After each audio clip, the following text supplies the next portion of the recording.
Yeah, the move. Whatever hand you hit, you move to that side. Left hook, boom! You gotta think of throwing punches. Your job is to throw punches. A dog with sheep, it will become a sheep.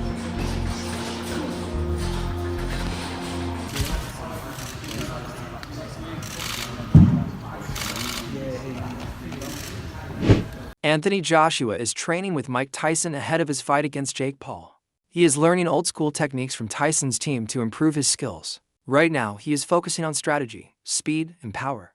The camp is all about planning, fitness, and making sure Joshua is ready and at his best for the fight. Him coming forward, punching to the body of his heart. Anthony Joshua said Mike Tyson inspired him with his power and discipline. AJ has added special neck and shoulder exercises to his training like Tyson did. He says these drills help make him stronger, more stable, and punch harder, showing how studying legends shapes his own training. I got from Mike Tyson. A lot of wrestlers do this. Quite dangerous, actually. Physios don't like this type of stuff, but it's good for neck conditioning. It's called neck bridges. And it's flexibility and strength at the same time. So it's a really good exercise if you... Mike Tyson gave advice to Anthony Joshua and called him an amazing fighter. He said that staying active and fighting often is the key to getting better.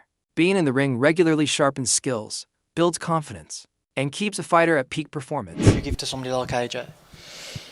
That he has a lot of talent and not to get discouraged. He only loses when he quits. When you quit, all the doors of opportunities close. You know what I mean? You just got to be, you have to be game. And then don't get discouraged if you lose. Listen, you just lost, you may have got $30 million. I just think the more time you lay off, the worse you get. You have to fight to be the best. You have to do. Anthony Joshua is training hard, using parts of Mike Tyson's style. He does special neck rolls and strength exercises to increase power and toughness. He focuses on speed, technique, and conditioning. These workouts improve punching, agility, and stamina, showing AJ is fully committed to being stronger in the ring.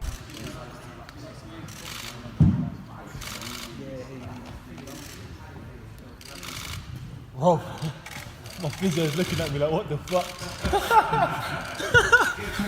I can see you looking at me like, fuck, please don't fucking look. Hey, if it goes, at least you're here anyway.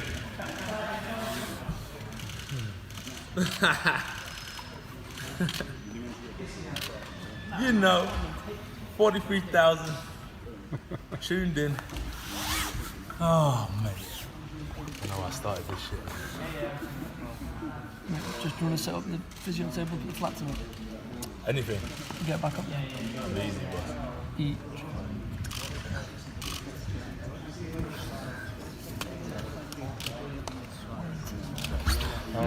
Showtime sent me a lovely picture of me. Eddie Hearn believes Anthony Joshua would beat Jake Paul if they fought.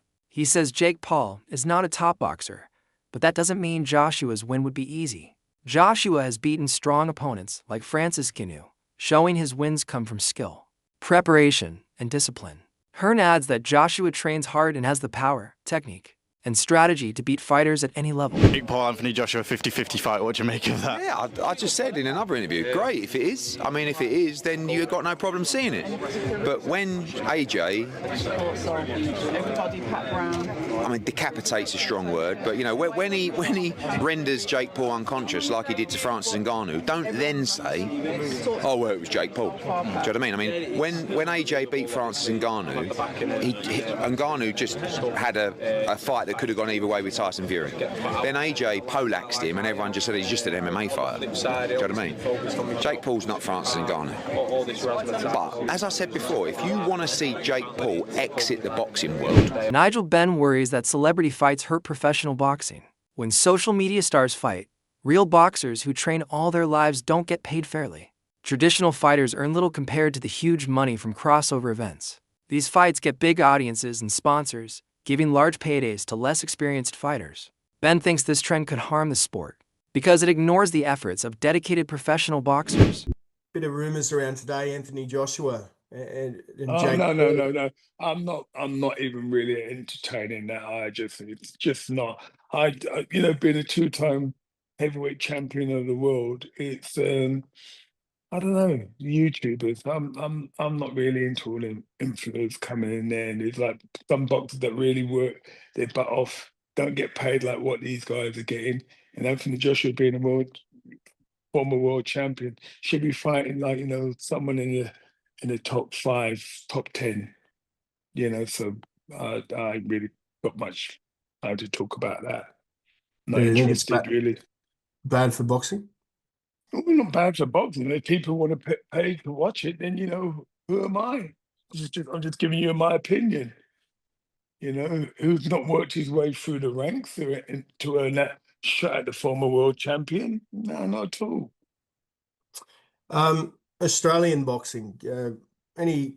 Who are you a fan of? Obviously got good fighters out there. Jai, John Pryor, Jai, yeah, June. Jai's my type of fighter. He's very spiteful, and yeah, it's just another level, really.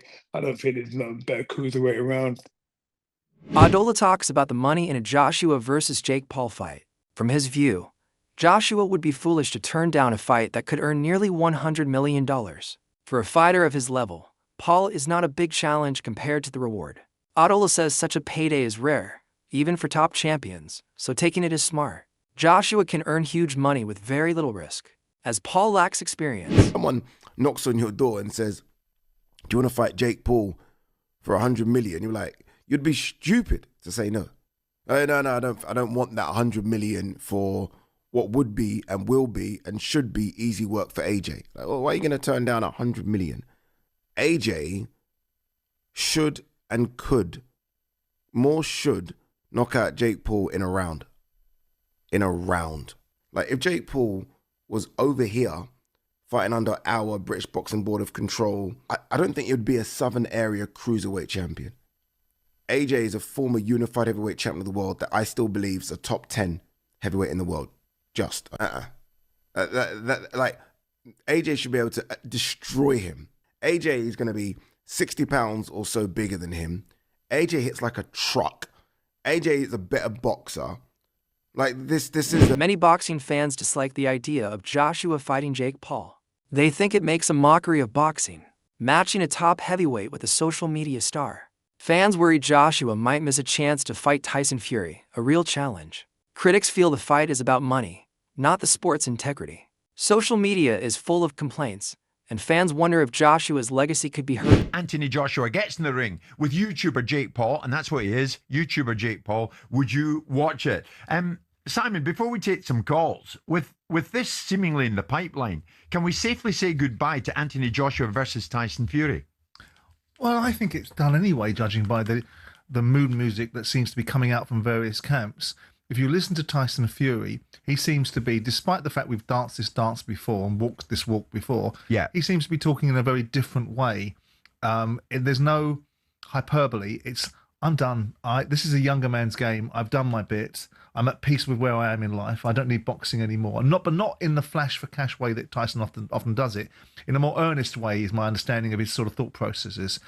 So with that in mind, it almost feels that that's off the table anyway. Who knows? The draw of the enormous amounts of money that this one fight can generate. This is the one fight that can really get everybody paid. I mean, the two protagonists. Whatever Usyk takes, tragically for him, he wouldn't even get anywhere near as much money as potentially being offered for the Fury-Joshua fight. What would earn AJ more of a pay packet? Fighting Fury or fighting Jake Paul? Well, I would think tragically fighting Jake Paul.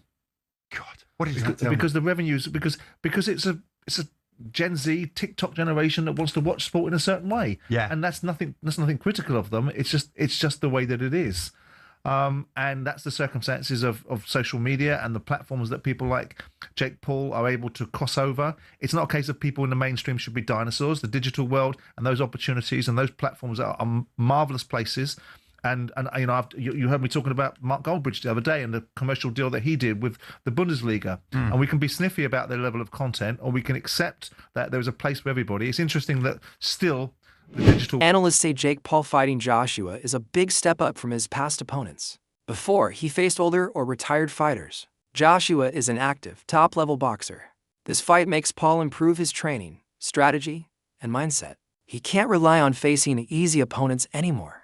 Analysts note he is still the underdog, but the fight tests him more and shows his progress. Be even bigger than the Mike Tyson fight. It's hard to say really. Tyson was a big name, but it's going to do numbers regardless because Joshua is a big name and then people are going to be tuning in to see Jake Paul get knocked out. Right now, Eddie Hearn talks about Jake Paul taking this Joshua fight. I mean, my estimations of Jake Paul would go through the roof if he signed to fight Anthony Joshua, because I just can't believe in my mind that he would do something like that. I mean, Gervonta was a smart one because of his size. Like, you know, I think actually he would have had a lot of success against Jake Paul, but the size is a problem.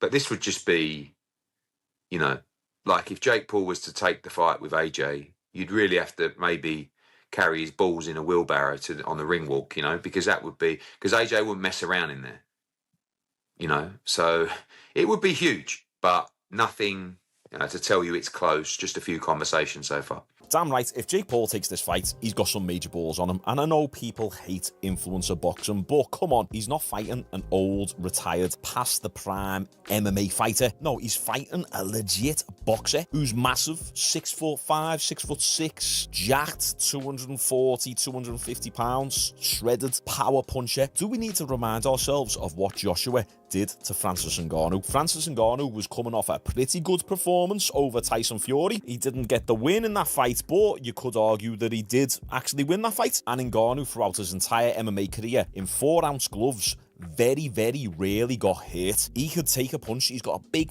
fat African head. Big, thick neck, traps, back. He just can't really be hit. And look what Joshua... Shane McQuiggan doubts the Joshua versus Jake Paul fight will happen. He calls it unrealistic, questioning if it can actually be organized. While the fight gets media attention, issues like contracts, promotion, and risk could stop it. From a sports view, it may not help Joshua's credibility. McQuiggan reflects concerns that money and hype might be prioritized over real competition. Anthony Joshua, Jake Paul reports. What do you make of it? And if we were to see AJ step in with Jake Paul? I said it yesterday, I'll say it again, I think it's fast. I just don't see how it's going to materialise. I didn't think the Tank fight would materialise, and it didn't. And you know, it's all good saying that you're going to box somebody, and then, you know, but until literally they're on the ring walk and in the ring, and I'm not going to believe it. Away from AJ, what do you make of the Devin Haney and Brian Norman Jr. fight next week? It's an interesting fight. Haney's up at 147. He looks good. He looks physically good. It's mad to think he's only 26 years of age. Confident-wise, I don't know what that Garcia fight took out of him. You know, because yes, he tested positive afterwards, but I believe that his Achilles heel is punch resistance, and I think, you know, it'll be interesting. I don't know enough about Norman, but I think, you know, definitely test him, and maybe Devin Haney will hold a better shot now. He's up at 147. But yeah, it's an exciting matchup. You know, I think it's a. Analysts see a change in how Jake Paul is viewed in boxing. He used to be seen mainly as a social media celebrity. Now, people recognize him more as a real boxer because he is facing tougher opponents. This change affects fans, trainers, and commentators, giving him more respect. It doesn't mean he is equal to elite boxers like Joshua, but it shows he is gaining credibility. The one that I was mostly from you was the Anderson Silva one. Where Anderson Silva had like one sick round where he's like, whoop, whoop, you know, doing it what Anderson Silva does and missing everything and cracks him and whatever. And then he just, like, the next few rounds, he's back to, like, just getting his butt kicked by Jake Paul and walking around, doesn't look the same. Yeah. But again, I don't think these guys are actually getting dropped to, like, faking. I think Jake Paul actually has that kind of power. I just feel like they kind of know the deal. Okay. Yeah, we're gonna fight.